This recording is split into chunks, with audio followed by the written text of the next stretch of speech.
Tim Conway presents The Window to Thoroughbred Handicapping. Hosted by Tim Conway. With champion jockey Chris McCarran, premier track announcer Trevor Denman, and professional handicapper Steve Arthur. Hello. Strange as it may seem, I'm Tim Conway, and I'm going to be talking about a subject today that is very close to my heart and my wallet, might I add, horse racing. A reviewer once said to me, what would you rather have, an Oscar or own the horse that won the Kentucky Derby? And I said, I would rather have the winner of the 9th race at any track in the country. Wouldn't necessarily even have to be my horse. I love the sport. I'm going to introduce you to three fellas here who are going to join me in talking a little bit about handicapping today and how to get you to the window so that when you're sitting there and all the horses have gone by the line and you're holding a ticket, maybe you'll be able to say, I got it. Very important. We're going to be talking about the sport of kings.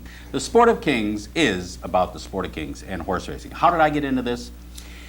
My father was what they call a whip in Ireland, which is, if you see these pictures of fox hunts, the guys in the red coats, the guy who keeps all the dogs together and holds a whip in his hand is called a whip. He was a whip over in Ireland, and he came to this country to be a whip in this country. Now, if you have looked out in your backyard on a Saturday, you don't see too many fox hunts going by. So this became, he thought there was going to be quite a calling for whips over in this country, and obviously there wasn't. So he got into training polo ponies, working around horses, and then eventually into training racehorses, and that's how I got into it. Now, when I was in high school, I didn't know what to put down for my father's occupation. My mother said, well, he is a stable manager, or he is an equine financier, when in reality, he was mucking out and betting horses, as we all know. But that's how I got into this. I wanted to be a jockey. I was galloping horses in Cleveland until I was about 12, between 12 and 14 years old. I started galloping when I was 98 pounds. I got up to 138 pounds, and the horses were saying, excuse me, could you get off? Very thin little ankles that we're running on here. This is too much weight, please. So I decided to stay close to horses after that, and I am now a very bright guy because I now own horses, which we'll get into a little bit later. I'm going to introduce a guy here, a jockey type fellow. Now, how about this for some records? National riding titles, local riding titles. He has won the George Wolfe Memorial Award. He's won the Eclipse Award, both for an apprentice and a journeyman. He has ridden such great horses as Lemhi Gold, Precisionist, Turco Man. He was John Henry's personal friend around the track a couple of times. In 1987, he jumped on the back of a horse called Ali Sheba, and though Ali wanted to pray in the middle of the stretch, he went to his knees and said a few words. Chris lifted him up and said, we've got to get to the finish line here. This is very important to me and to a lot of other people. Took him across, won the Kentucky Derby, went on to win the Preakness with him. And he has ridden over 21,000 mounts. He has been in the money 52% of the time, and he has won over $92 million in purses, and that's all the time we have. Good night. Ladies and gentlemen, Chris McCarran. As I said, an outstanding jockey, really is, and actually has ridden horses for us, which, of course, in the toilet. Okay, but some of the big ones he's brought around because that's more money, sure, what do we get?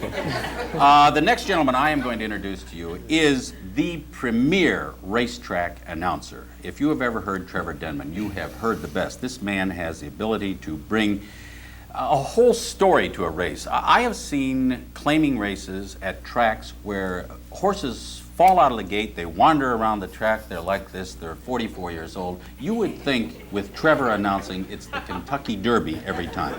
The man is magnificent. He has a couple of vocal signatures that go along with Trevor, such as, and away they go. And one of the ones that I enjoy most is Trevor will say, he's moving like a winner. And if you've got your money on the 5, you can go to the window, which is a thrill if you have your money on the 5. If you have your money on the 9 at the time, it's very irritating. So I'd like to introduce a premier racetrack announcer and part-time pain in the neck, Trevor Denman. And last but not least, this gentleman is the editor-in-chief of a publication, weekly publication called Inside Track. He is also the host for a morning handicap show, also by the same name, Inside Track. No imagination, obviously, they call both of them the same thing. And more importantly, this gentleman, Steve Arthur, gave me a tip 6 years ago, which won. And I have never forgotten him for that, and now Steve lives in my house. Anybody who gives me a tip and the thing actually wins becomes a very close personal friend of mine. So, ladies and gentlemen, Steve Arthur. So, a little bit later, we're going to do some handicapping. We're going to talk about the races from the jockey's seat, and also Trevor will explain to us a little bit about how to watch a race so that we can better enjoy it, so that you will become accustomed to what goes on at the track besides just sitting there and watch them go by the finish line. You know, if you're not accustomed to the particular area that you're in, sometimes it has a tendency to throw you in a sense. I'll give you an example of a story of a friend of mine that I took to the track for the very first time. His name was Marty.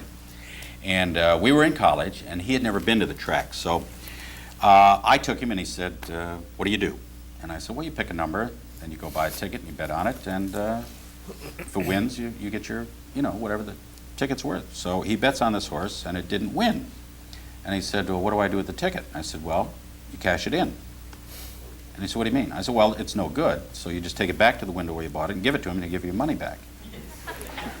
He said, how do you make any money here?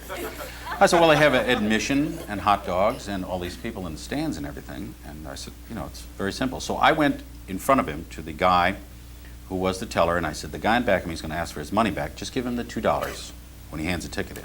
So gave him the $2. So Marty goes, and when he says, excuse me, this ticket didn't win. The guy says, fine. Gave him the $2. So we're sitting there, race after race, and Marty's betting, not winning, and he goes back to the same window, gets the money back. Finally, I came back with a $10 ticket that I had found, and I said, Marty, you won't believe this. I found a $10 ticket on the ground. People don't know that you can cash these in. And he looked and he said, oh my God. He said, there's tickets all over the place. I said, people don't know you can cash these in. So now he gets a paper bag. He's picking up these tickets, and he comes to me with this paper bag. He said, what do we do with these? And I said, well, you got a ton of those things. I said, you have to go to that window that says large transactions. Well, you got that. Thousands of dollars. So Marty is standing in line, and now we're in an exacta race. And people are like, let's go, come on, keep going. And he gets up to the window, and he said, I'd like to cash these tickets in. The guy goes, whoa. So he starts running him through the machine, and he says, these tickets are no good. Marty said, I know. He said, but I'd like to cash them in. The guy says, get out of line. He said, wait a minute, the other guy down here, and he said, didn't you give me? You might now. The other people begin to push and shove. I picked up Marty in the Red Cross station because the guy in back of him gave him one of these, and it's funny, Marty didn't talk to me for a while. There was a couple of years there that we just forget. But we're going to familiarize you with what happens at the tracks. We'll be back in a minute with each one of these guys individually and collectively and talk about my favorite subject, racing.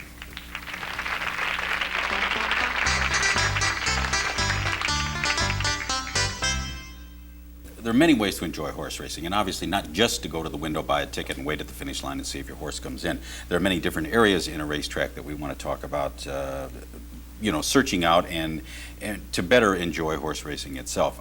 You have been, obviously, on horses. You were a jockey at one time. So was I, Trevor. To give you an idea, I'll give you an idea how good I was. I had never been in a starting gate.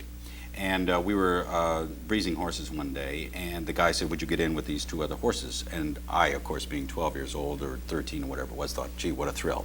And never having been in the gate before, we got in, and I was on this horse. The gates opened, and as I looked at my horse going down the track without me, I said, I should be on that horse. It would be a good idea. I felt like the road runner, because the minute the gate opened, the horse was gone, and I was sitting in midair, just like this, going, whoa, boy, they really move out of there, don't they? Take us through a little bit of, since you have been up there too, of what happens When that gate opens, they go from a dead stop to 40 miles an hour right now. Very, very fast. I mean, it's probably as fast as a car. So bang, you know, when they go, they go. The initial part of just the gate opening is much quicker than a car, because those horses spring. You know, horses don't actually run, they jump, and they actually jump out of that gate, and it's very fast. And as you said, to get left behind like that is not very being easy. on mine when it went.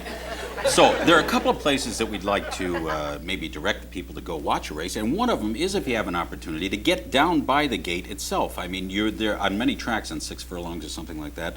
You can get pretty close to the gate and have an opportunity to actually see those guys coming out of there. Sure, and most of the racetracks will have a start right in front of the grandstand. Usually a mile or a mile and 1/16 will start right in front of the grandstand and go down right by the rail and actually feel it right down there, and you'll get a whole different perspective of what it feels like. And another place is the saddling ring. I think that's probably one of the more colorful places in a racetrack to go down, because there's where you see all the jockeys' silks, and you see the owners and the trainers and everybody explaining tactics. As you know, the trainers at that point explain a lot of tactics to the jockeys. And take your horse, get him out in front, keep him there.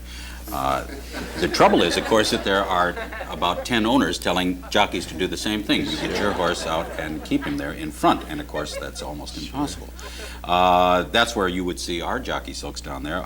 We have a rather unusual silks that we have on our horses. We have no passing on the back of the silks, and unfortunately we've never been out in front of anybody. Yeah, nobody's ever been able to read them because he's always been in the back with them. What we are looking for, especially in the saddling ring where we first see these animals, and what you can look at a horse and say, I think this horse is at least fit, ready, or whatever today. Sure.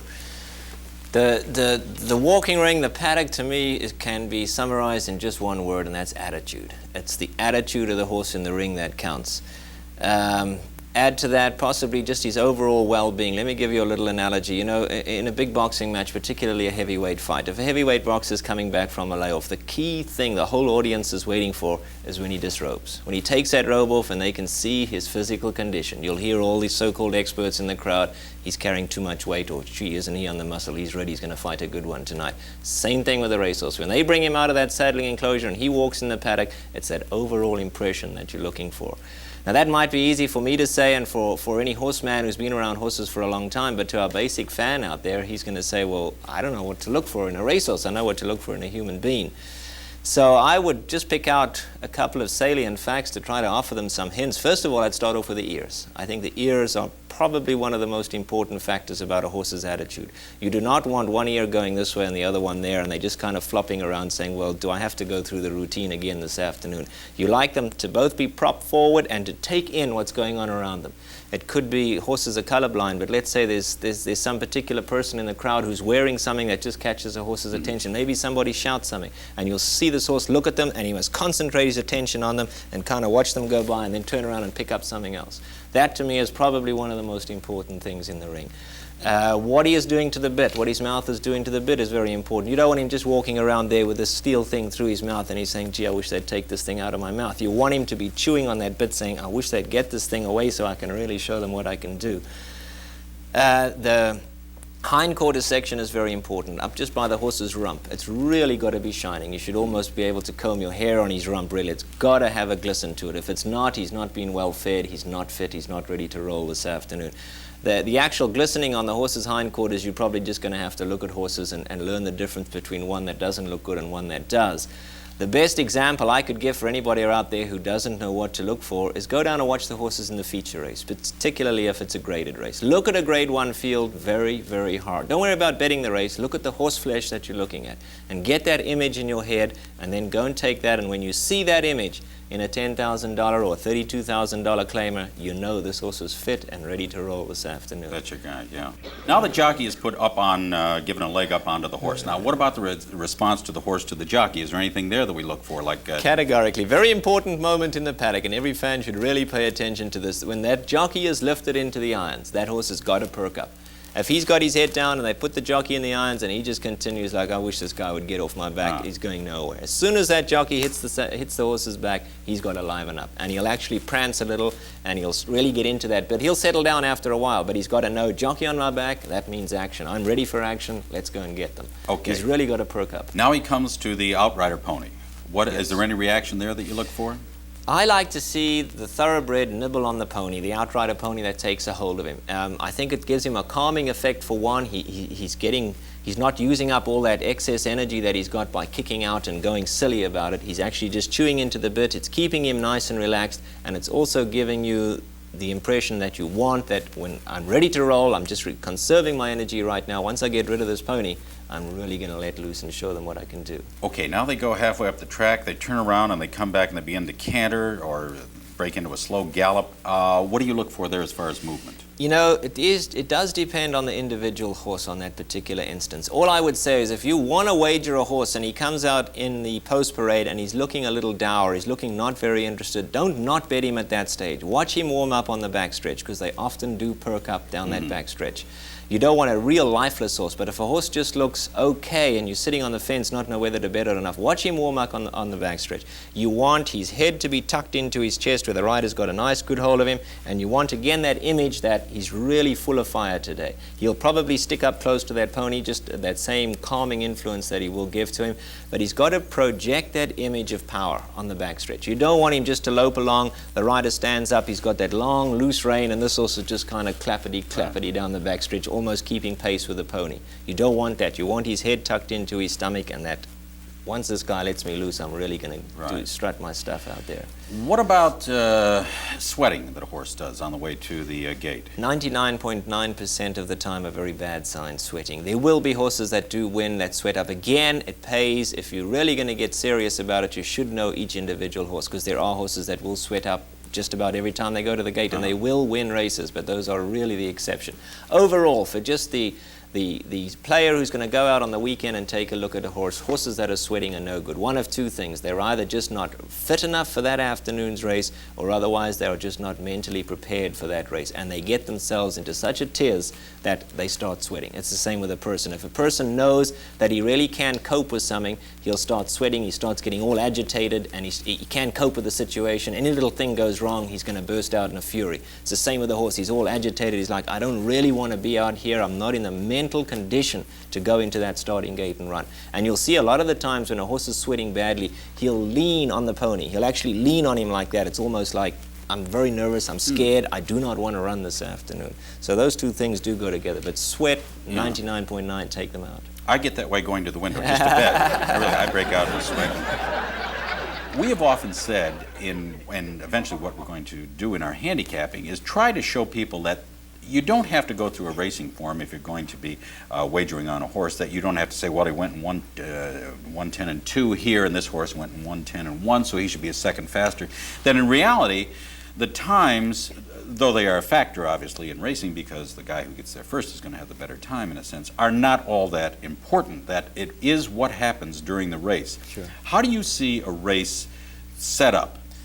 See, why I don't go on times, and it's appropriate to any racetrack in the United States, any racetrack in the world, is because the only time you could use times is if that track played identical every single day. If they never added sand to the track, and if a fast track was fast and a slow track was slow. But there are not. You get fast tracks, and then you get the very next day the same track is listed as fast, but it's a slow fast. They might be running decent times, but it is not the same track as it was the day before.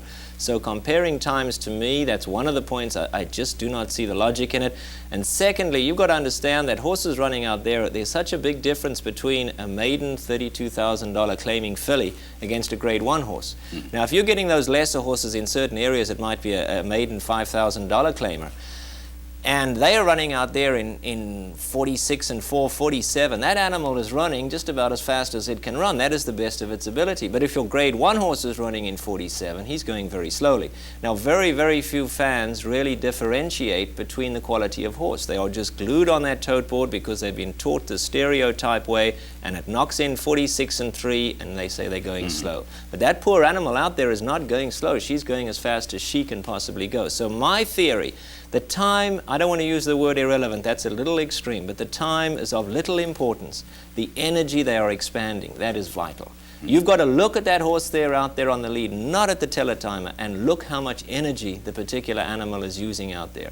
If the rider's asking it, let's say by the half-mile pole or going to the quarter pole, and that horse is running to the fastest of its ability at that time, it's expanding as much energy as it can't go any quicker. So who cares what the time is? Right. Another horse is cruising along up there and they knock up 46 possibly 6-1, and you'll hear the jockey come back and say, gee, I didn't realize we were going that fast. They weren't going that fast. The track was just playing very fast that day. What the jockey means was, I've ridden thousands of horses, and I know this horse was not exerting itself. He was going well within himself. That's what he's actually saying when he says, I didn't realize we were going that fast. What they mean is, we weren't expanding that much energy out there. I think we were going along very easily.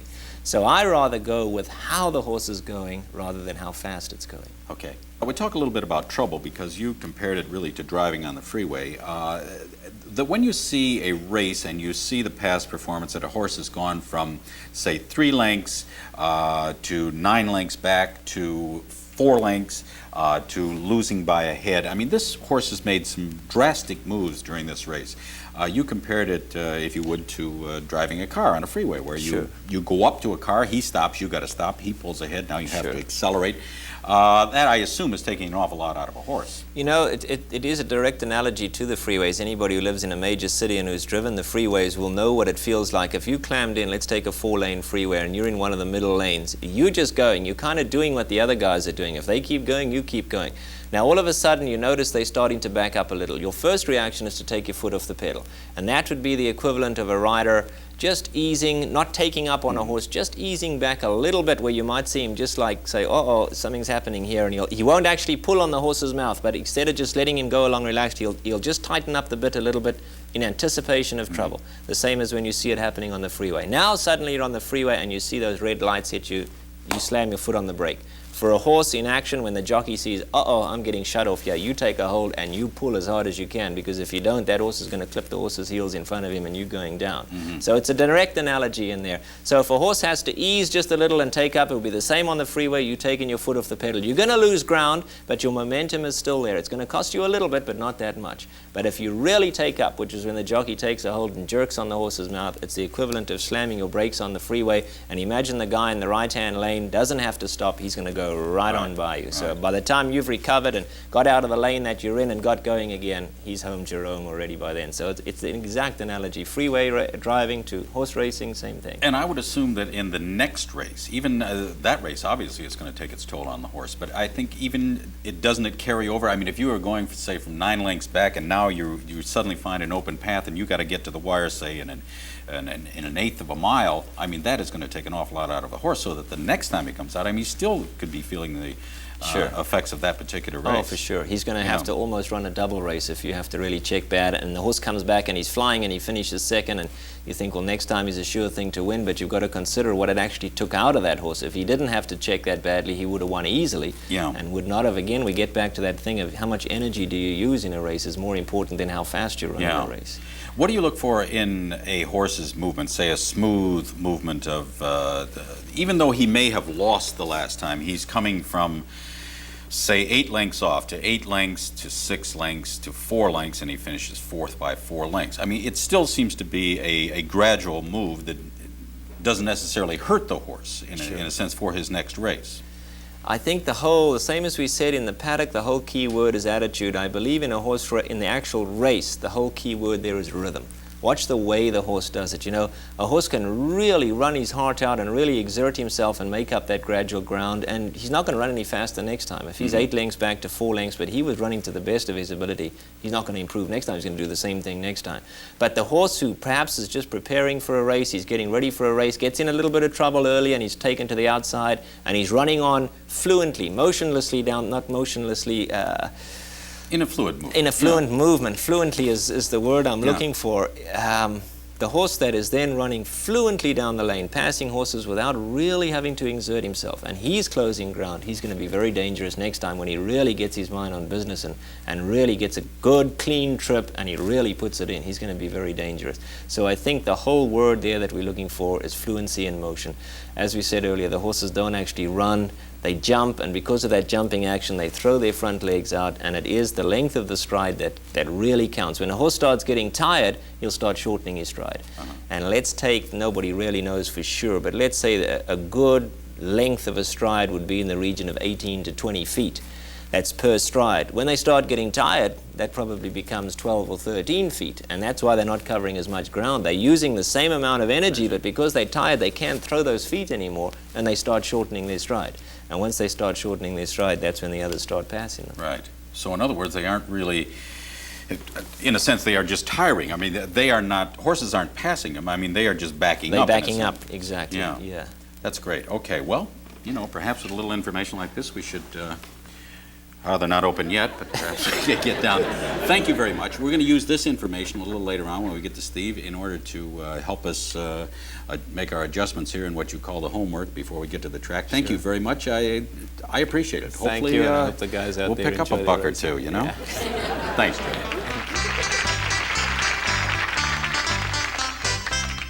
I am fortunate to be sitting with my hero.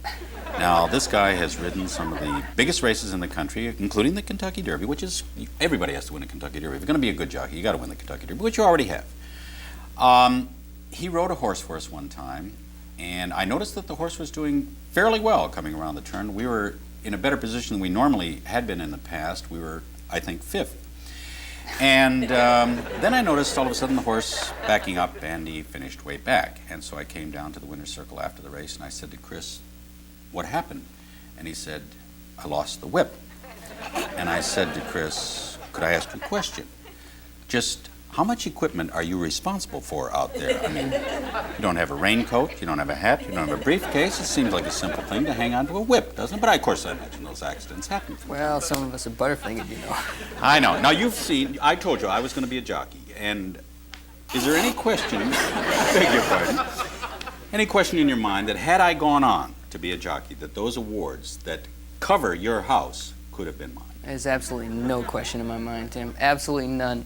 You had no chance whatsoever. Right. Thank you very much. Okay. Let's talk a little bit about what goes on from your seat, which is on the back of a horse, obviously, around the race. First of all, let's talk a little bit about being familiar with the horse. I mean, you don't walk down to the paddock and say, "Hello, how are you, what's your sign, what time do you get off to the horse?" Obviously, you have been in contact with this animal before that, as far as workouts and things like that, right? No, that's not right. You're nuts. No. Some of you are. Well, quite a few of them I am, yeah. The more we expensive ones, as we We say. get acquainted with the ones that we're going to ride in some more important races coming up. Years ago, when I used to go out to the track every single morning, I quite often got on every single horse that I was going to ride in the future, but that just doesn't happen too often anymore, at least with me. Yeah. What about workouts? You know, a lot of people go to the bottom line of a race, and say, for instance, a maiden race, and they go to the bottom line, and there's the only really tracking that we have are the workouts. Now, how do you think that that's kind of a valid reason to go down to the bottom line and say, "Gee, this horse worked in 58, he worked in 36, he must really be able to fly," or does that mean anything at all? Well, it can mean a great deal, but in order to go by the workouts, when you're going to use, if you're going to use the workouts as a reference point for handicapping, you must really know a little bit more about the trainer who's training that horse. There are some trainers who really like to see their horses fly in the morning, and other trainers don't want to see them doing very much at all. They want to save the horse's energy mostly for the afternoon. And they have different ways of doing that, different ways of making them run fast and different ways of saving them for the afternoon. Very often you'll see a work in say 49 or 50 seconds for a half a mile. Well, what you don't know is how far that horse galloped up to that point before the work and how far he galloped out after the work. In essence, that horse very well could have worked, say, 7/8 of a mile by the time he was finished pulling up. And in essence, you're looking at the paper and you see only a half and 50, but you're not really seeing everything that the horse put into that work. Right. So, in other words, you really can't go too much by that unless you're really familiar and you want to go through the whole process of knowing the trainer and how he works and everything. Yeah. Let's talk a little bit about recency. Obviously, with our horses, you don't have to consider recency because most of them are in a body cast most of the time, or ours are now swimming. They run all too recent as far as I'm concerned. Yeah, thank you very much. Ours are now swimming, as you know, which is a new thing too. When they can't walk, they swim, which is real good. And ours, if there's ever a 100-meter backstroke, our horse, obviously, you'll be on it because I think we can do something. But when you're looking for recency in a horse, what do you look for as far as, we were talking that some horses, we were talking about one race where a horse came back in 4 days and ran again. As a matter of fact, you were mentioning one race where a horse ran in the first race and ran in the 8th race at the same day and won both ends of those two races.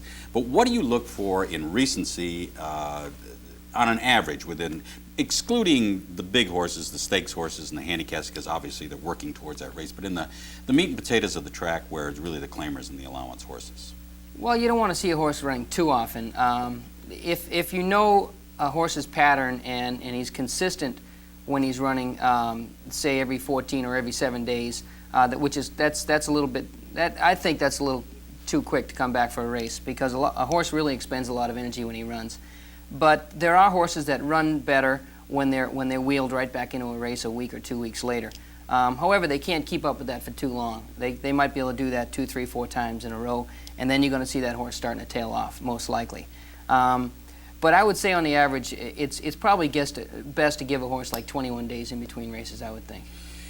Do you find in the claiming races that a horse kind of really races himself into condition? I mean, you don't see too many workouts between, as you said, a horse really expends himself. And if you ever have seen a horse in a stall coming back after a race, I mean, they are really bushed. I mean, obviously, you put that kind of pressure on an animal to run around a track, and with that kind of pressure, other horses bumping and smacking and everything, obviously he's going to be a little tired. I know I would.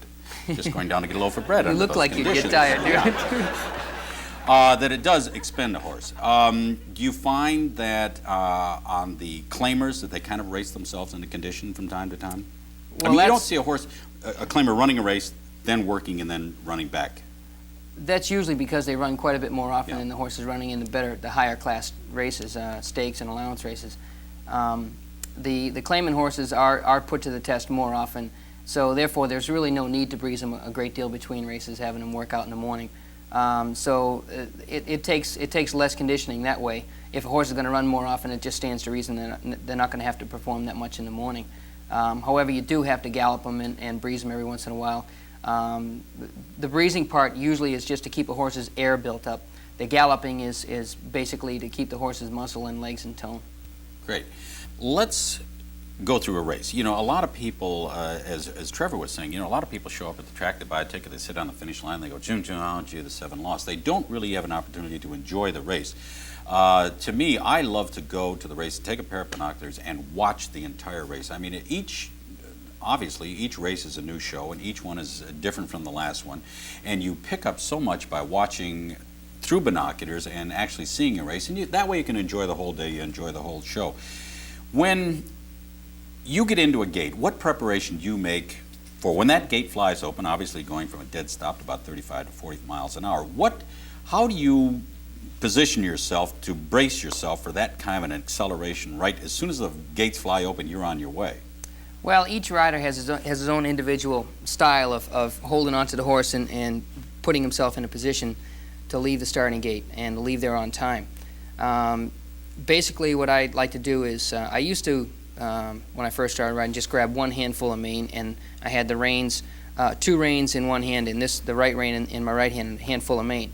And but as I got a little bit more experience, I learned that it's better to hold on with 2 hands. So basically, I have both hands on the reins and filled with mane at the same time. And I like to position one foot just slightly in front of me a little bit, and the other foot in behind me. The foot in behind is to prevent me from my weight from falling back and enable the horse to come out of there in balance. And the foot in front is just a little preventive measure in case he stumbles or anything. I have just a little bit of support either underneath me or directly in front of me to prevent me from going flying over his head. That might not be the best style, but that's the style I've adopted, and it's the one I use all the time. Now, you guys are probably about this far apart when you consider the separation in the gate, so that when you come out, you have no idea what's going to happen as soon as those gates open. I mean, somebody can come over on you. I mean, it is really traffic time out there. It's almost unbelievable for people who have never been even up to the starting gate of what goes on when those horses come flying out of there. Now you find, okay, the traffic begins to separate a little bit, and if you're on the outside, you're going to try to make it to the inside. You're on the inside, you're going to try to get up on the inside. Now what happens? Suppose now you're obviously in the race. What do you look for now with the other horses?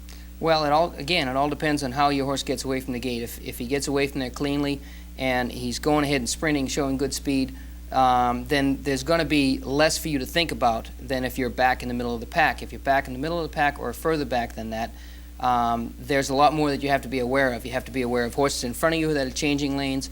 A lot of times the horse that you're on may not care for all that sand and dirt hitting him in the face. Therefore, Horses climb. The term that is the term we use when they climb.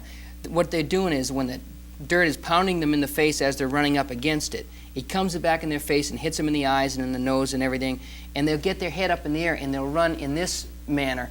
What they think they can do is get up above the dirt, so they try to lunge up high so that the dirt won't hit them in the face. Little do they know they can't get up that high. Mm-hmm. But when a horse does that, there's one of two things you can do. You can ride him aggressively and maybe reach back and hit him in the butt with a stick and try to force that horse to run against the dirt, or you can use the option to let him settle, let him get used to that dirt, become accustomed to it, and hope that eventually he's going to run against it. But if they don't eventually tolerate the dirt and run up against it, then you have to do the next best thing, and that's try to get to the outside where it's not hitting them.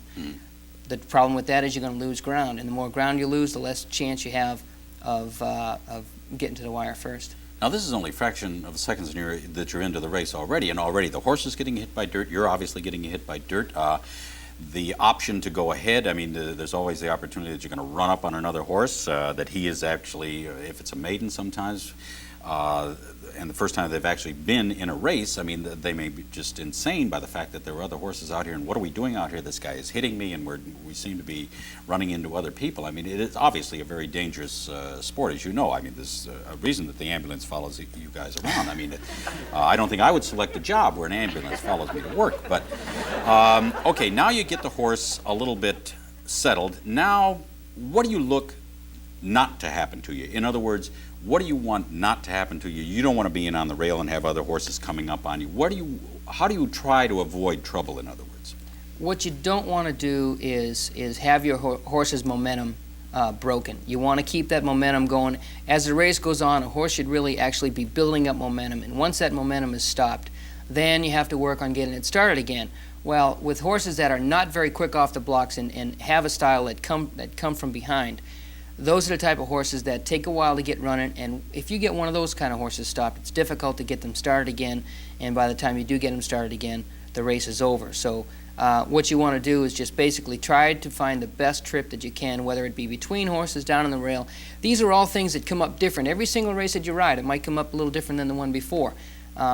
If you feel it's in the horse's best interest, in your best interest, to go around, even though you're going to lose ground, and that's what you have to do.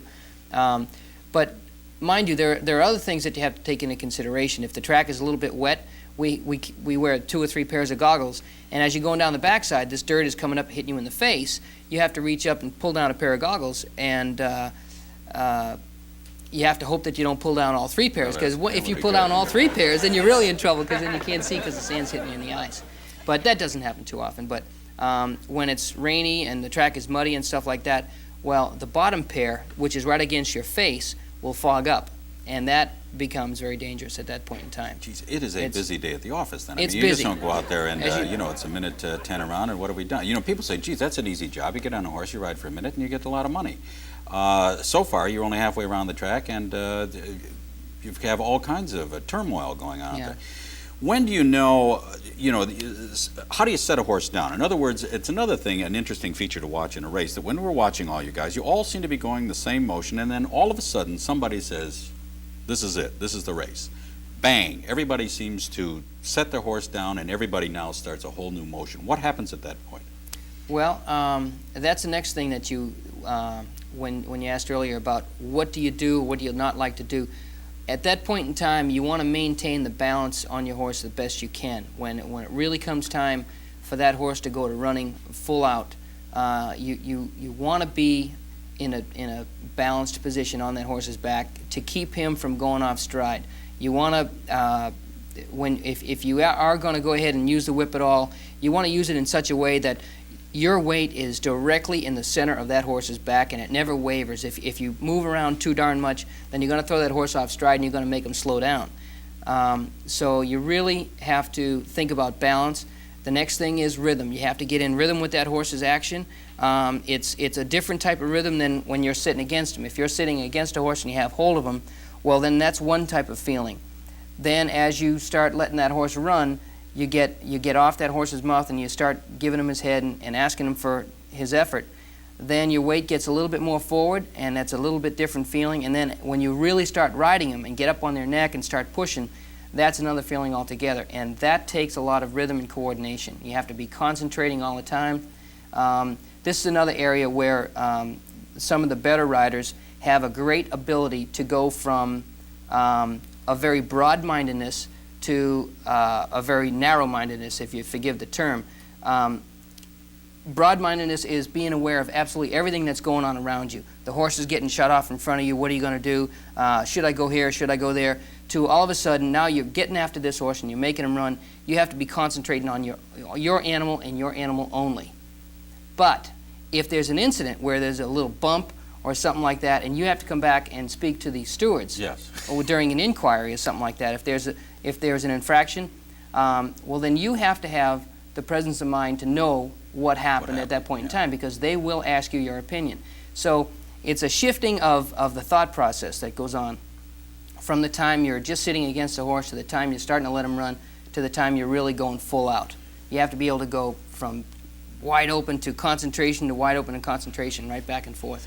Now, we haven't even mentioned the fact that you are really, if people want to experience what is happening out there, just stand on your toes for 1 minute and 10 seconds. I mean, just try to do that alone. I mean, you are really balancing on a fine wire. I mean, it's just practically to your toes of your shoes, or boots rather, are in the stirrups, and you are on this thing that weighs anywhere from 1,100 to 1,500 pounds, going about 35 miles an hour, that if this horse decides to go from here to here, you better be alert and be able to go with him over here, or you're going to be over here and he's over here, and so long.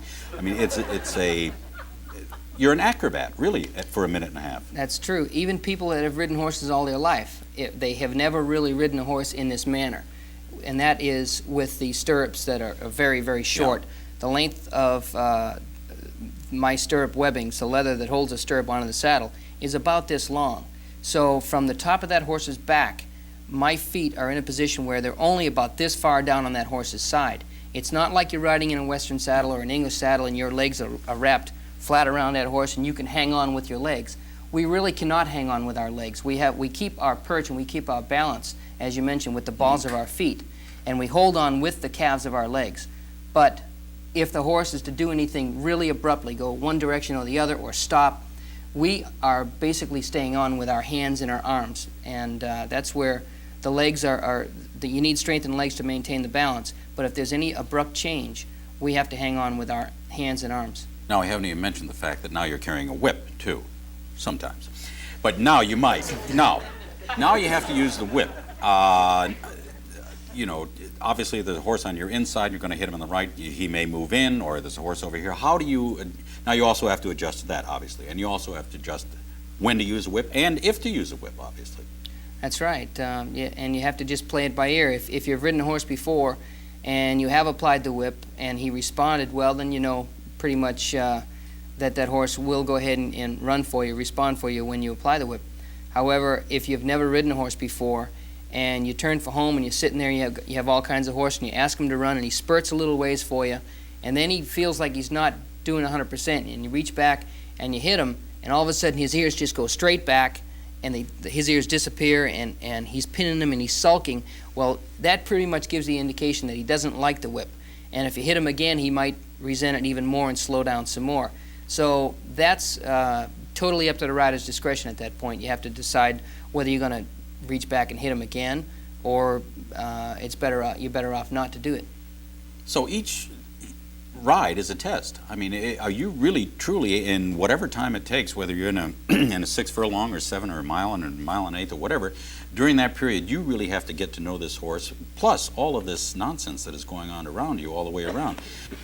Well, it truly is fascinating, and I suggest to anybody who's, if you're going to the races for the first time or you've been going for 20 years, to get a pair of binoculars and watch these guys, because it is, you know, obviously you know how I feel about jockeys. We've had conversations before. They are the world's greatest athletes, without a doubt, and the skills that they project during a race are absolutely phenomenal. What you are in control of, this monster, in effect, and to guide somebody in and out of traffic and to get to the line first is phenomenal. It's I certainly have an appreciation for you guys. Chris was going, I don't know whether it was the Arlington Million or somewhere, and he was getting on an airplane, and he had with him a large bag that was a clothing bag, and I said, you know, this guy must have all of his secrets in there. Maybe his silks, maybe something that he refers to during a race, something, maybe even an altar, I don't know. And I said, Chris, what do you have in that bag? And he said, a king-size pillow. He carries on the plane, and he has to have his own pillow with him. Here is this hero, this man who is champion of champions, carrying his own little pillow that says nighty-night on it, and I won't tell him about the teddy bear, really, because I think we would be going too far. Thanks, Chris. Truly, as I say, if you have an opportunity, when you're watching these races, watch these guys, because they are, without a doubt, the best. Thank you.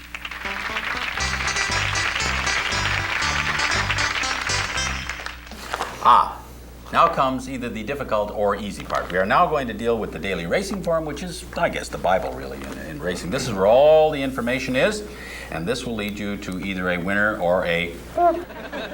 Okay, this information that is in the daily racing form, if this were a medical book, I've spent enough time with this information to become a brain surgeon.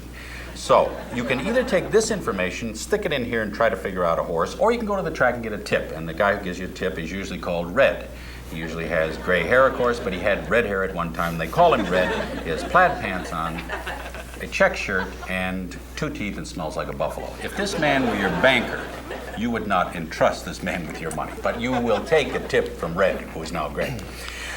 You can do that, or you can what they call handicap and come up with a horse that makes some sense. Steve Arthur, who, as I said before, is the editor-in-chief of Inside Track, is a phenomenal handicapper, believe me.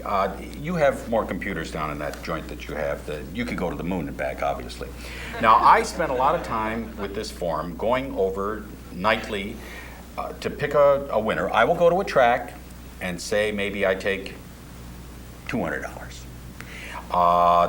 I will come home not having lost at all, but I once in a while will have a $180 hot dog, which I have to explain to my wife. I would like to stop doing that, I think. Now, I go through this thing and I spend an hour sometimes on a race, and I come up with the horse. You do this, you go, you circle something and go on. First of all, you make a decision. I can never quite make a decision. And even after I do make a decision, in order to get from this paper to the window to make a bet, there's always a guy there that I call the Terminator who is making a $200 bet in front of me. And after I've spent an hour doing this, I follow what he's betting, because after all, he's betting $200, he would know. Now, how do I stop doing all those things? What do you look for in these values in these horses that you can do that rapidly? Well, Tim, there's a lot of shortcuts trying to find this winner. A lot of ways to really eliminate horses, and that's what we're trying to do. We're trying to eliminate a lot of these horses from contention this afternoon. Now, we use computers, as you said. We have statistics that go back a lot of years, and there are certain statistics that really hold up year in and year out, and that's what we use in our handicapping to make it a lot simpler. Now, we have 4 rules that we're going to use today to kind of lead us to the horse, or horses that will maybe not win, but run very, very well and hopefully win for us. Okay. And they are, number 1, recency. That's the first thing we're going to look at.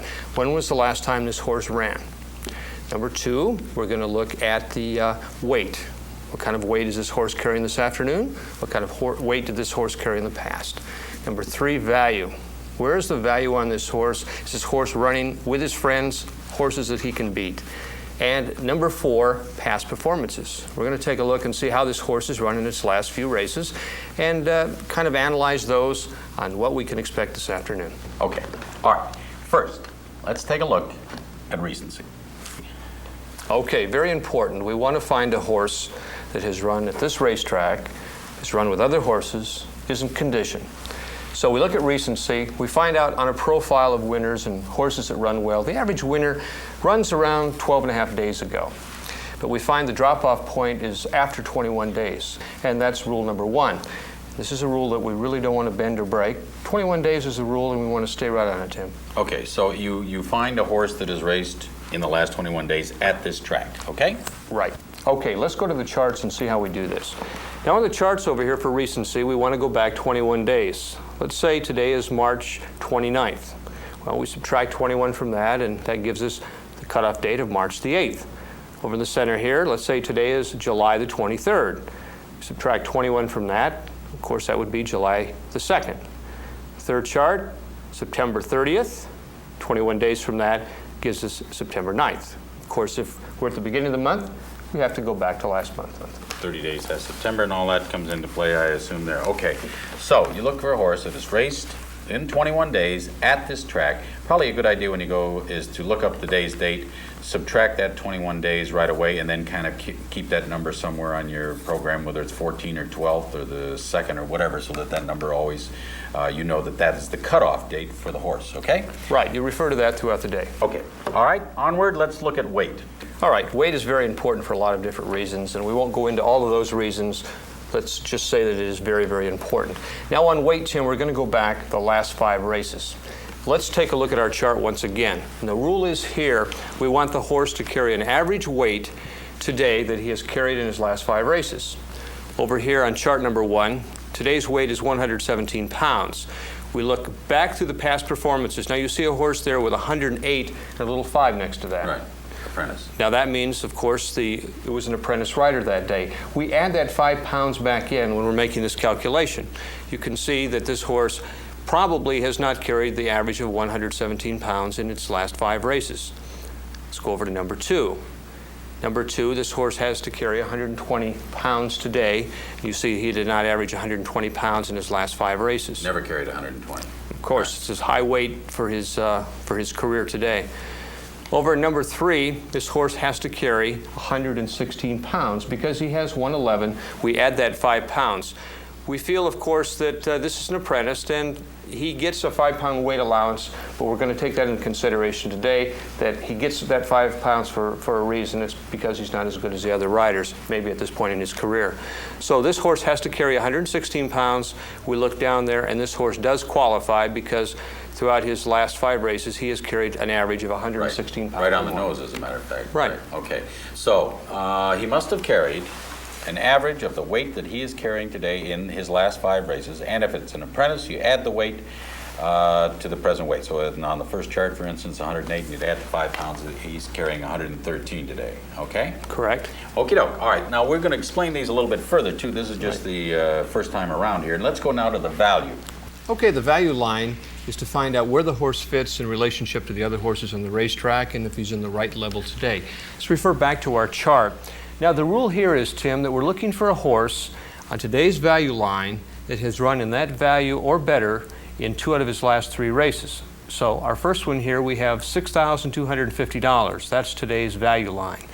Now, in its last race, we ran for $8,000, $6,250, and $6,250, so that horse does qualify 2 out of its last 3. Now, the second one's a little trickier. Okay. This horse is running today for $8,000. You can see in its last 3 races, it ran for maiden $10,000, maiden $15,000, and maiden $10,000. Well, you're saying to yourself, it ran for a higher value, but of course it was not in the same level. It ran against maidens. Those are horses that have never won a race before. Today, it tries winners, so this horse does not qualify on the rule. So if it's in a claiming race, it's got to be in a claiming race. Has to be in a claiming race. Okay. Now we'll go to number 3. This horse has been in an allowance race 2 times, and before that it was in a maiden claiming event. Today, it drops into a claiming event. Again, this horse does not qualify because it would need 2 out of 3 in claiming races. So even though it really, I would say that the last horse is dropping in class, that he would be the class of that race, but he has not been in a claiming race, so he doesn't qualify. He does not qualify today. Okay.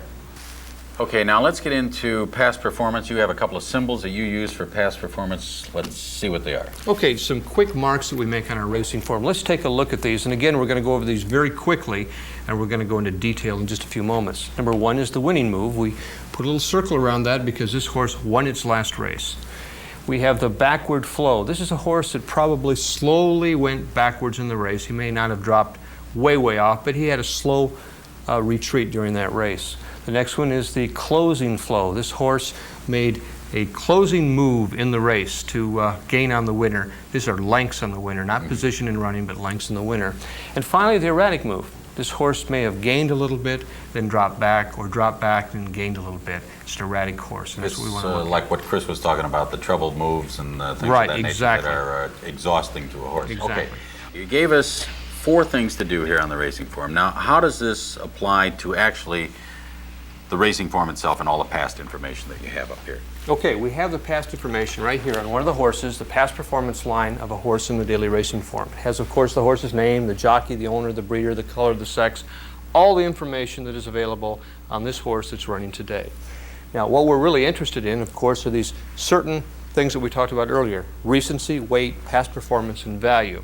We're going to be making little dots on our racing form after we check these off.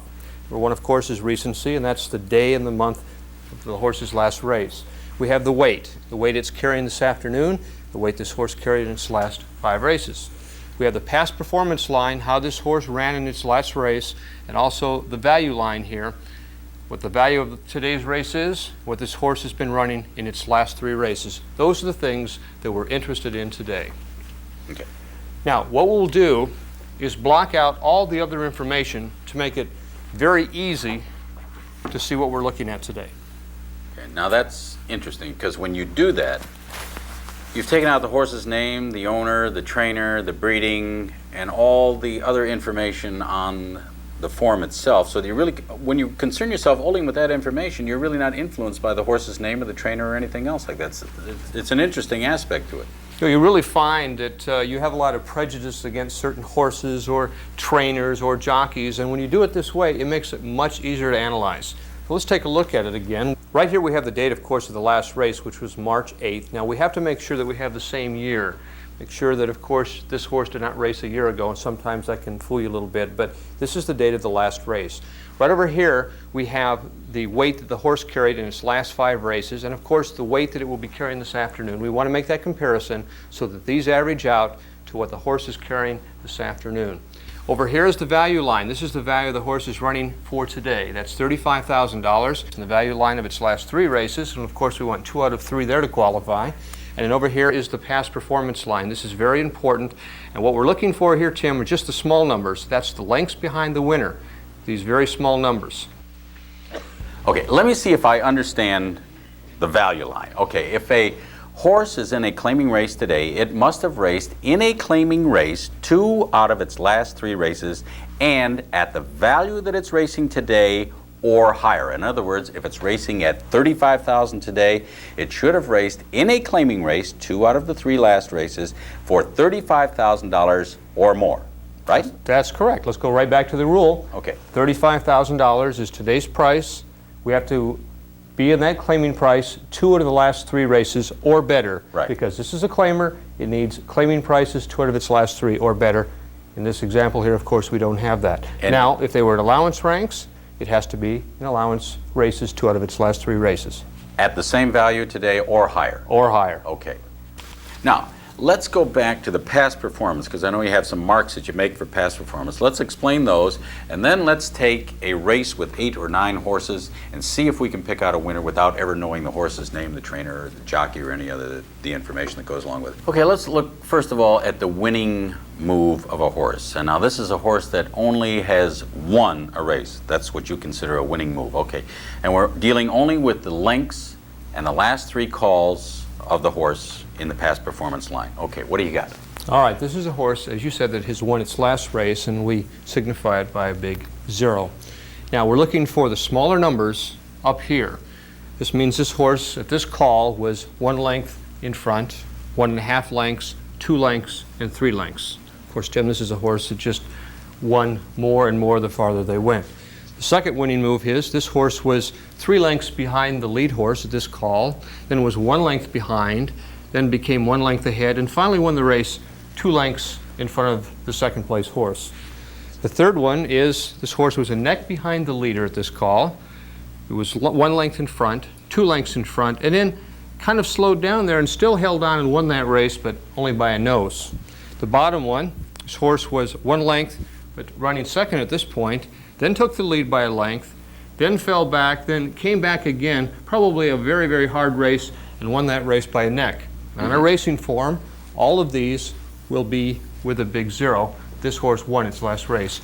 And in that, we will put 3, 2, nose, or neck, whatever happened in that race and how that horse won its last race. Okay, now before we go on, let's go back to what Chris said earlier, that we're looking for a horse that gives us a smooth performance. In other words, a horse that's going from 1 length in front to 2 lengths in front to 3 lengths in front is much more desirable than a horse that is one length in front and then suddenly drops back to second and then goes on to be first again. In other words, that's kind of an erratic move, and even though he won the race, it was a move there that could affect his next race. Okay, let's go on to the backward flow.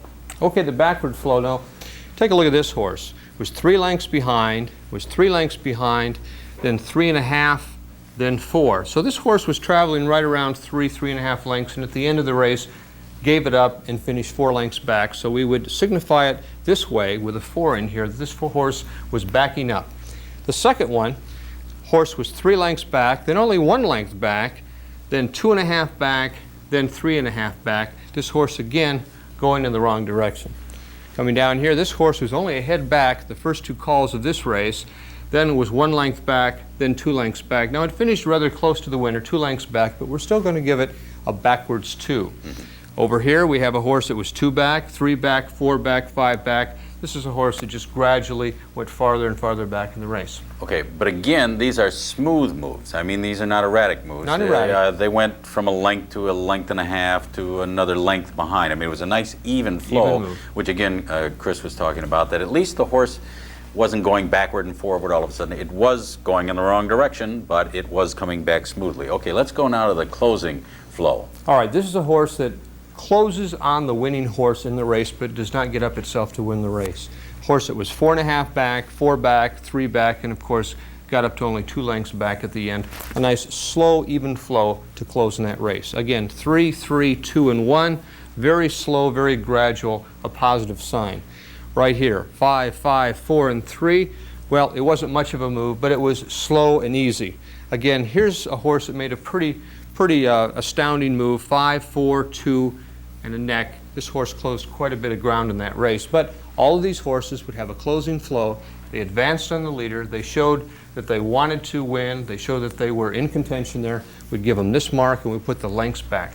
Okay, again, the closing flow or a closing horse has to have a smooth flow going forward, and a horse that is a backward flow has to have a smooth back flow, in other words, and of course the winner is in the winner's circle. Now let's talk about the erratic moves, the horses that jump up several lengths, come back several lengths, or in a sense go nowhere. Go ahead. All right, this is the erratic move, and let's go through this. This is a horse that was 5 lengths back, then 4 lengths, then 7 lengths, then 3 lengths. Very, very erratic move on that horse. We'll come back to this horse. 6 back, 3 back, 6 back, 2 back. Now what this probably means that there was some trouble at some point in this race, and this horse lost some lengths because of that erratic move. Again, 11, 7, 10, and 4. Probably some trouble at one point in the race here. Down to the bottom, 1 length back, 2 lengths back, 5 lengths back, and then of course closed right at the end. Again, an erratic move on this horse's part. So we're going to give it this symbol mark, and we're going to put the lengths at the end, 3, 2, 4, 2.5, whatever pertains to that horse. Okay, so in other words, the last position that it was in, or the amount of lengths that it was behind the winner, is what goes in the little erratic move design there. Now again, we only concern ourselves with the last 3 calls, really, that the horse gets in the past performance. In other words, on the top line, he was 4, 7, and 3. He went from 4 lengths behind to 7 to 3 lengths behind. We put 3 in the little design, but that was a very erratic move. So that when you look at your chart and you see the erratic move symbol there and a 3 in it, you know that he was 3 behind the leader, but there was some erratic moves, and you can go back and then refer to the move if you have to. Okay, so once we establish the fact that we have a dot over recency, we have a dot over weight, which means they qualify, and we have a dot over the value line, and then we come down and give them a symbol. Now, if they don't qualify, we don't even bother to go on to see what these moves are with the horse. Okay, now let's take a whole chart and just look at the moves that we are looking for here and see, without identifying the horses, trainers, jockeys, or anything, and see where these horses fit in a real race. Okay, we have a 6-horse field up here. Now let's just take the vital information that you have given us. Say that today's racing day is March 13th. We want to subtract 21 days from that. Say that this is a month that February has 28 days, so 21 from March 13th gives us what? February 20th. Okay, so everything from February 20th on qualifies certainly in the date. Under okay? recency. Under recency. And we're going to take our pen and we're going to make our marks on the racing form just like we do when we go to the track every day. Okay. All right, let's go to our first horse. Now again, recency, we're looking for February 20th. This horse is March the 6th, so that qualifies. Right. And we can put our mark right up here in the racing form that it qualifies under recency. We move over here to our weight. 115 pounds is the weight this horse will carry this afternoon. Does it qualify under weight? Yes. Yes, it does. So we will make our mark under weight. We'll move over here to our value line. $32,000 is the value this afternoon. Is this horse raced on that value line 2 out of its last 3? Well, it did not here, but it did here, and it also did here. So this horse does qualify under value, and it will receive our dot or our mark right here in the racing form. In other words, it raced in a claiming race 2 out of 3 and for the value or more that it's racing today. That's exactly right. Okay. All right, let's take a look at our past performance line. A neck, 1.5, and 1. This is an erratic movement on this horse, so we're going to give it the erratic sign, like this, and 1 length. It's an erratic movement on the horse. It was 1 length back of the winner at the end of that race. Okay. All right, simple as that. Let's go to the rest of the horses. Right here again, under the date, February 27th, everything from February 20th qualifies, so we'll give it a qualifying mark right there in recency. We move over to the weight, 115 pounds today. Certainly qualifies under weight all the way down, so we'll give it a qualifying mark right there. Move over here to our value line. $32,000 claiming price today. Well, it was an allowance the last 3 times. Now, because this was in the allowance ranks, and today we're in claiming ranks, this horse does not qualify, even though this was at a higher level than today. Right. All right, so we get no mark over here. Let's take a look at how this horse ran. 7 3/4 lengths back, 12 lengths back, 9 lengths back, another erratic movement. All right, so make our erratic movement sign on our program or racing form and give it 9 for 9 lengths back. Okay, great.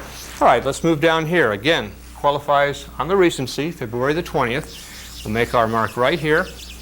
We take a look at the weight, 117 pounds. Remember, we have an apprentice. We add that 5 pounds. That makes it 119 there. 119 there. So the 3 of those would qualify. 3 out of the last 5 races. Just makes it 170. Just makes it. We qualify right there on weight. Let's move over to the value line. $32,000 today. Well, it had that $32,000 and it had a $35,000. So again, this one qualifies. Okay. We'll give it our qualifying mark. Even though its last race was an allowance race, it was still 2 out of 3 in claiming. That's right. Last. Let's take a look at the past performance line. It was a head back, it was 2 back, it was 2 1/4 back. This horse has a backward flow. Very even, but it was a backward flow, so we'll make the backward flow mark in this race, which goes like this, and that was 2 1/4 lengths back in the race. Okay. Okay, let's move up here. Again, February 20th, this is our cutoff date, but this horse does qualify. So we'll qualify it right up here on recency. Let's look at the weight. 109 pounds, but again, we add the 5 pounds for today, so it makes it 114. It qualifies here, here, here, here, qualifies all up and down the line. So again, we qualify here on our weight. Let's look over here. $30,000 is the sale price this afternoon. Does not qualify there, but again, it was over 30,000 here, was over 30,000 here, so this horse does qualify, and we get our mark in here. Now let's take a look at the running line on this horse. 7 3/4, 11, 14, certainly a backward flow. That's a negative sign, but we'll make it 14, backward flow, 14. Let's go on to our next example down here. Again, it qualifies on the recency. Anything after February the 20th. Put our mark right there. Come over here, 115 pounds, up and down the line, qualifies in every category, so we'll qualify it there in the weight. Go over here to our value line, $32,000. Now we have 3 races here, Tim, of $20,000. So we do not qualify in our value line. Let's take a look at the past performance line anyway. 4 1/2, a neck, 2 1/4. Another an erratic running line. So we're going to make it 2 1/4 lengths there, because this horse was going backwards and then going forwards once again. All right, our last one, February 25th, qualify on that. Let's look at our weight, 115 pounds, certainly qualify up and down the lane on weight. Go over here, $32,000. We don't qualify there. We do qualify here, but we don't qualify there. So we do not get a qualifying mark over here under our value. Let's take a look at our line. 5.5, 3.5, and 2. All right, this horse does have a closing flow. So we will give it a closing mark and put 2 lengths back. Now let's go back and kind of recap everything and see what we have. All right, we have a horse here with 2 marks, doesn't qualify in value. We're going to throw that one out. Take a look at this one. We have 2 marks. Again, we don't qualify in value. It's a horse we have to hold in here temporarily, but this backward flow up here, 14 lengths, that certainly is not a good sign and probably not a place you want to put your money this afternoon. Down here, well, we certainly have 3 qualifying marks there, so we're going to hold this one for just a moment. We come up here, we have 2 qualifying marks. This horse is not in the right value. We're going to throw that one out for the time being. And up here we have 3 qualifying marks here, but this horse is an erratic horse. Now, really our decision here is between the erratic horse here and the horse that has the backward flow. That's where a decision comes. Okay, and going back to what Chris said, it's better to have a nice even flow of a horse, so obviously we would take the 3 horse. Now that doesn't necessarily mean that the horse is going to win, but he will possibly win, and he will probably more than likely, of all these 6 horses, be in the hunt somewhere, so you have selected a horse that at least you're going to get your money's worth somewhere. And you don't always have to bet to win, obviously. Right. There's nothing wrong with getting 80 cents back on a show bet. Right. Okay, when we started, you said there are certain rules. Don't bend them. If you bend them, you might as well break them. So we will stick by these rules in picking these horses. Let's go through an 8-horse field and see what we come up with. All right, here's our second race. Now, today, the date of today's race is? February 25th. Okay, that makes it February the 4th. Everything after February 4th qualifies. Let's go to the first horse. Now, remember what we said about year? This is June. Obviously June of last year. So right now this horse is out. Okay, so he doesn't qualify right away. He does not qualify. You don't even look any further. We don't look any farther. That's the rule? That's the rule. Okay. Let's go to our second horse. Right here, February 18th. This horse certainly qualifies, so we'll give him our mark right there on recency. Okay, over here on our weight, 115 pounds. There's a 115-pound qualifying right there down the line. The rule is that he had to carry that weight or more as an average of his last 5 races. His last 5 races. Okay. All right, let's move over here. $12,500 is the value this afternoon. Well, he did not carry it there. He was out of value there. He did not carry it there. So this horse does not qualify. History. He's out. gone. Okay. All right, let's move down one more. February 11th. Right. Recency, we qualify. So we'll give him our mark right there on February 11th. Now again, we'll look at the weight. This may confuse some people, so we'll go through it very slowly once again. He has an apprenticed weight this afternoon, so this is 115 pounds, and that's what we're looking for. And we certainly have 115 pounds or more in his past 5 races, so he qualifies in weight. Okay. And we'll give him our qualifying mark on weight. Let's go over here to our value line, $12,500. Well, he qualifies there. He qualifies in all 3 counts, so this horse qualifies. He wasn't claiming for his value or higher in 2 out of the 3. Okay, 2 out of his last 3 races, and we'll give him a qualifying mark right there. Now let's take a look at his running line. 14, 17, 13 and a quarter. This is an erratic line. Right. So we make our symbol for an erratic race, and we write 13 and 3/4 lengths. That's the distance this horse finished behind the winner in his last race. All right, we'll move down here. February 15th. Again, this horse qualifies on his recency. Move over, 116 pounds. Well, this is 116 pounds also. 116, 120, 117, 118. Qualifies. This horse qualifies. Move over to our value line, $12,500. An unqualifier there, but again, 2 out of 3, and we qualify there, but we do not qualify here. So, Tim, this horse is thrown out. Out of it already. Okay. You We're don't out. even go to the past performance then. Don't even have to worry about it. Okay. Let's move right on. We're going to move up here. February the 15th. This horse qualifies on recency. We'll give him our qualifying mark. 114 pounds. Certainly qualifies all the way down the line. The qualifying mark right there. And let's go over here to our value line. 10,500. 10,000 does not qualify. 16 and 12.5. We have 2 out of 3 qualifiers there. So this horse gets a qualifying mark. He was claimed at 12.5. That's what that In fact, he seems, was right? claimed. That's Okay. correct. Now let's take a look at his running style. 3, 3.5, and 4.5. This horse has a backward flow of 4.5. And the smooth flow that we were looking for. That's right. It's a smooth flow. It's not a herky-jerky type. It was just a half a length. Wrong direction, but smooth. Wrong direction, but it was smooth. Okay. All right, let's go to our next horse, February 6th. This horse qualifies again anything to February the 4th. So we'll give him a qualifying mark right there in recency. We look over here, 116 pounds. Yes, yes, yes, yes, yes, all the way down the line. Qualifies right there under weight. Over here under value of $12,500. 16. Qualifies, does not there, but does qualify here. Again, we need 2 out of 3 there to earn our mark, and we earn our mark. So this horse again has earned all 3 marks. Okay. Let's take a look at his running line. A half a length back, a half a length back, and then he tailed off here to 5 1/4 lengths back. So he had a backward flow of 5 1/4 lengths. You notice this was a lot more erratic than the horse that we Right. had just looked at up there. Right. Okay, back down here, January the 16th. Mm-hmm. This horse does not qualify. So long. So long. We forget him right there. And we go down to our bottom horse, February the 15th. Now, this is where weight is very important. Let's take a look at this one. 116 pounds, 116. Well, right here he's 1 off. Mm-hmm. Right? Right here he's Even. back to even. He's back to even. Mm-hmm. Right here he loses. So this horse does not qualify in weight. Even at first glance you might think he does. So right Even now, for that 2 pounds, which is seemingly 5 races back, he doesn't qualify, right? even for that 2 pounds, he does Right. not qualify. Okay. We're not bending our rules, so this horse does not qualify. He does earn his mark over here. So let's Okay. go back and take a look at this race. These are the horses that seem to qualify for us. This horse has 3 marks. He has a backward flow of 5 1/4 lengths. Horse has 3 marks, a backward flow of 4 1/2 lengths.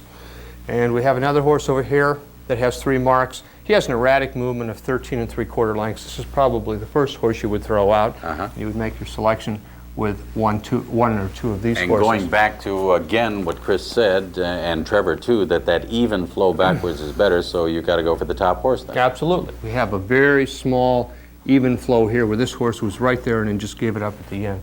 So this would be my horse. Okay, great. Not guaranteed winner, but This should horse will be- probably run for you this afternoon. though. right. Okay, great. Okay, now let's talk a little bit about, say, the maiden races. You know, Chris said in a maiden race, obviously these are the new babies coming out most of the time, or some older horses who haven't won yet. We don't know too much about them, so what do we do with the maidens?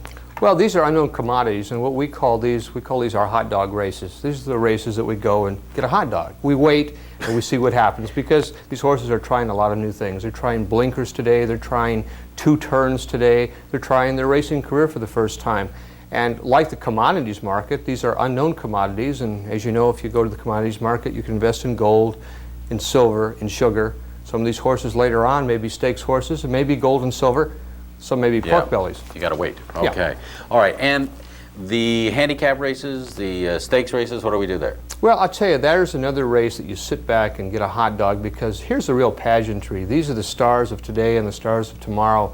And those are the races that you want to sit back and relax and maybe get a hot dog, but really take in racing for what it's all about. Yeah, we were talking about if you had gone to bet, say, when Ali Sheba was racing with Chris on him that one time when Ali Sheba came on the track, and I mean, his neck was bowed. Yeah. I mean, you saw the champion. He looked at the crowd, said, "Hello, folks, how are you?" He looked at the tote board and said, "I'm out here to win today." You'd have missed all that standing in line to make a $2 wager. So that is a good idea to sit around and watch the champs at a time like that. Okay, this is great. Thank you very much. Now that you do this, I understand how you can get through this thing so rapidly. I mean, it really is a very simple process. And the nice thing about having this on tape is that you can go back and review it again and just keep going over it and over it. The rules are very simple. And as you say, don't bend them because when you bend them, you break them. So just stick with it. You know, we really want to challenge the people to go ahead and try this method and see if they come up with maybe the same horses that they've been spending 2 and 3 hours handicapping the night before, because I think in a lot of cases you'll come up with exactly the same horse, and that's really the key, saving yourself a little time and having some fun Yeah, with it. that's a good idea. Handicap the way you normally do, Yeah. and then do this because this really takes you about a minute and a half each race, and see if you come up with the same horses or if these horses work out a little bit better for you. Okay, some nice handicapping tips for you. Thank you.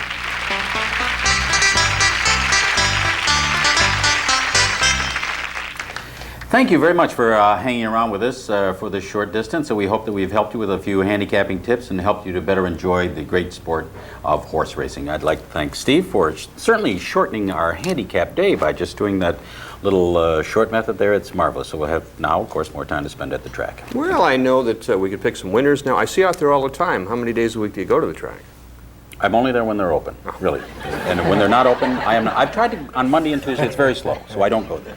Also, Trevor Denman, as I said, if you're within earshot of a track where you can hear Trevor call a race, please go, because, I mean, it's such an addition to the great game of horse racing. Trevor, give us one more of your signatures before you go. And away they go.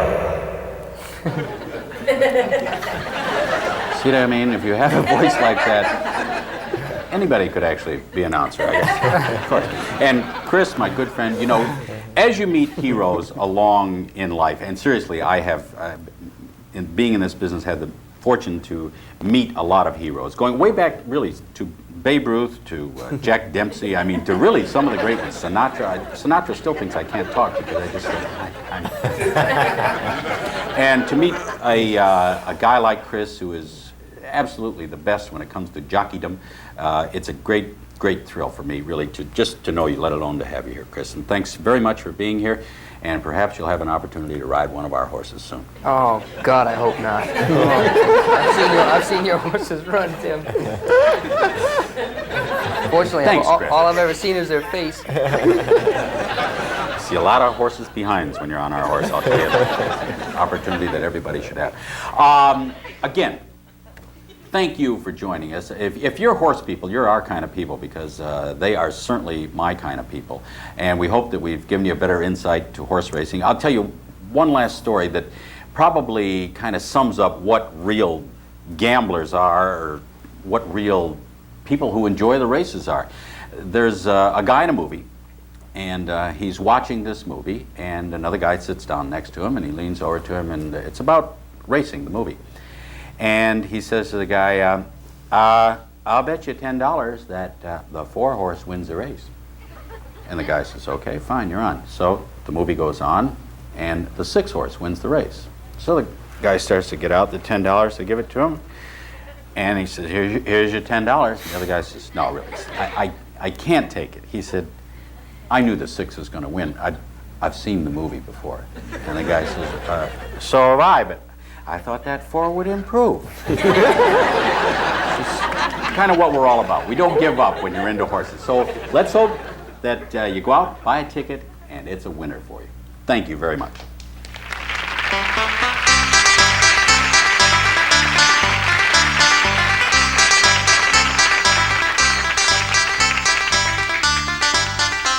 Music by Robbie Fox.